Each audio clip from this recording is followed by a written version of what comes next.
especially with São Paulo now in the quarterfinals of the Copa Libertadores. São Paulo, a team who very notably won the trophy back in 2005, I believe, back when my beautiful Chivas was involved in this tournament. And was going deep into these games. It was São Paulo, I remember, who was the team to fear from Brazil during that era of football in the mid-2000s. Yeah. They're back now with a great run in the Copa Libertadores after defeating Nacional today 2-0. Fala, apaixonados por futebol, bem-vindos ao canal.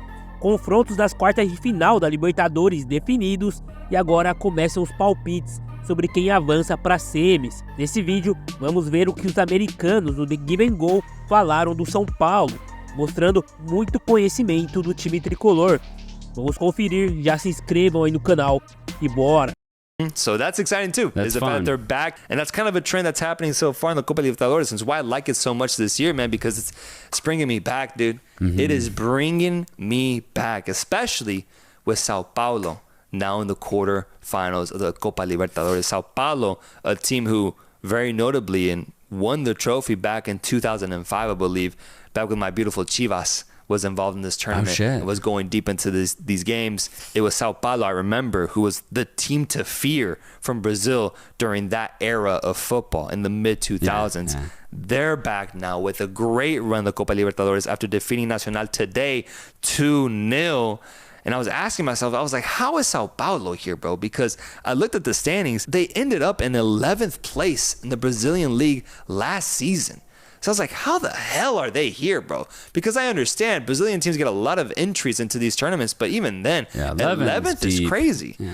Turns out that they won their cup tournament last year. They won their cup tournament against either Flamengo or Palmeiras. Sure. And with that victory, they gained entry into the Copa Libertadores. And brother, they've taken full advantage because they won 2-0 today against Nacional, but they got some players on their hands. They got some old heads on this team with Lucas Moura from Tottenham playing here. Luis Gustavo, that's right, Luis Gustavo, the 37-year-old Brazilian midfielder who played for Bayern, played for Marseille, played on so many European teams, is here balling out for São Paulo. And then fullback Rafinha, who also played for Barcelona, played for Bayern Munich at an old age as well, playing for São Paulo. But the notable names are guys like Bobadilla, who scored today, CALLERI, who is a striker up top. People really like him. The Argentine having a really good season. He's like 30 years old, but he's really found a resurgence with the São Paulo team. And then most notably, their most valuable player is a player that they actually have injured right now, who wasn't able to play in these matchups, but will be healthy. Will be healthy by the next time they play in the quarterfinals.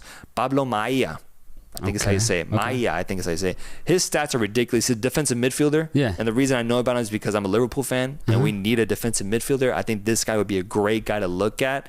22 years old, but if you compare his numbers to all the other defensive midfielders, just central midfielders in Brazil, he is in the upper echelon of almost every single category. A very smart player who can assist and score goals as well, and is just having a really good moment right now in the Brazilian league. I think if you're a Liverpool fan or if you're the Liverpool management, look over to Pablo Maia because I think he is a great option as a defensive midfielder in Europe. So that's someone that they have just on the bench right now because he's injured. Ridiculous. São Paulo is in a very good moment right now, and they go through to the quarterfinals after defeating Nacional. So now looking at the quarterfinal matchups, here's how they go. Fluminense, Atlético Mineiro, Colo-Colo versus River Plate, Botafogo versus São Paulo, and Peñarol versus Flamengo. Fourth place, São Paulo. I think there's an energy in São Paulo that is really, really positive, especially after winning the cup tournament that they went through in order to get to Copa Libertadores, and just the air of them being here once again, a tournament that they haven't been able to go deep in a long, long time. I think that's very impactful for South Americans. I think São Paulo will show it.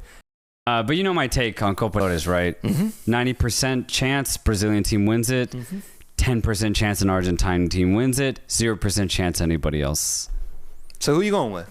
Any Brazilian team. Any Brazilian team? Any Brazilian team. Okay.